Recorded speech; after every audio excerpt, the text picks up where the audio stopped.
Okay, so I haven't made a video in a few days, and it's just been one of those weeks where, like you have a certain schedule and you're going through it, and sometimes it gets kind of monotonous because you're just pretty much doing the same thing over, you do the same thing and then the day's over and you go to sleep and you do the same thing and the day's over. And then something happens and then like your schedule gets totally out of whack, and so you're kind of readjusting to a new schedule or a new situation or a new circumstance. And so, it takes a little bit of time, and you have to readjust and figure out how to best get through whatever it is you're going through. And so right now, I talked about it in a video prior about, food and how we deal with emotions and how does food play with that. And some people go the one way where they are emotional eaters. And so when they're sad or, upset or something, then they just eat mindlessly. And then they'll, gain a lot of weight or whatnot. Or there's the other ones who are so upset or so sad or something, and they just stop eating. And so they'll lose a lot of weight, but it's like unhealthy loss. And so I was saying that, when I go through things, I don't really tend to do one or the other. I tend to eat, emotional eating for me is when I'm bored.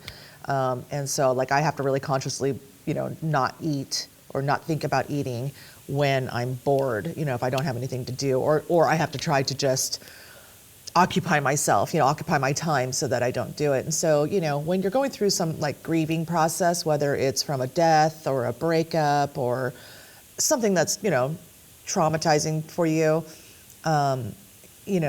one of the last things we really want to do sometimes is like exercise or, start a hobby or something, because we're just so succumbed with that emotion that we're feeling. And so, yeah, I think, for me, I was saying before that like I tend to I go the cleaning route, not so much like scrubbing cleaning, but sometimes I do that too. I'll clean out my bathroom and I'll just like really scrub it down and things, but more like cleaning out. I'll find some boxes that I haven't gone through in a long time and I'll just start purging things. Or, I start in one corner of my bedroom and I'll just work my way around it, things. And so this week has been a little bit like that not so much during the Monday, like during the week because I'm at work, but just, when you're so used to having a person that you constantly communicated with throughout the day, not all the time, like, but you just knew that if something happened, either good or bad or whatnot, or just some news, you could just throw out a text or an email or something, and, you had that person just to do that. And so when that person's not there anymore, it's such a big void because it's like that instinctual thing, especially if you've known that person for a really long time. And so, any kind of news or any kind of, I hear something or I see something and it, reminds me of that person, my first instinct is just to get on my phone and, do it. And I don't anymore. And so that's been a little bit tough, the last week or so, to occupy my time with other things, to, not get into that habit. And so, I understand when people say, like, oh, something tragic, happened and I gained, 30 pounds, because we don't know, that's how we grew up, or that was our mechanism, is to just comfort ourselves, whatever that means.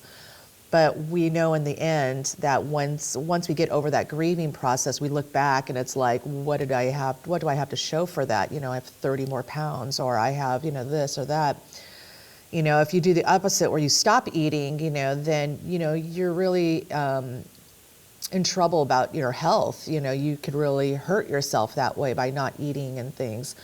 And when you do lose weight, let's say, it's not in the good way. It's almost, like people know that something's wrong, or they're concerned because you just have that more sallow look, or, it's just your energy's not up and things like that. It's not like losing weight, either through, healthy food choices or exercising and things.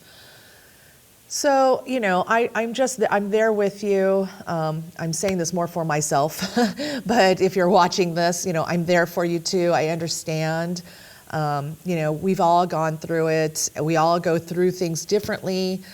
If you have your way of dealing with, situations or coping with, unpleasant things that are happening in your life, share them out with people, because sometimes we just need that extra resource, or we need that library of tools to kind of go to.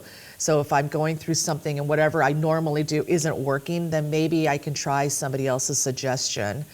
And, maybe it could work because it's something different, and so again, maybe, sometimes it's just a mental game for me, especially if I could just get my mind off of certain things, then I think that helps, whether I'm exercising, if I get my mind off of the exercise, then the time goes by a little bit faster and such. So for me, it's all about the mental game. But I hope that, I hope that you have some tools in your tool belt to help you to cope with situations when you're not really feeling it. Yeah, whether, it's the food prep or, the things that you normally do, which will make you feel better, but you're just not into it at the time. Hopefully, just getting yourself over that hump and seeing the other side of it, hopefully will help you to ease that pain that you're going through at the time and, keep the path.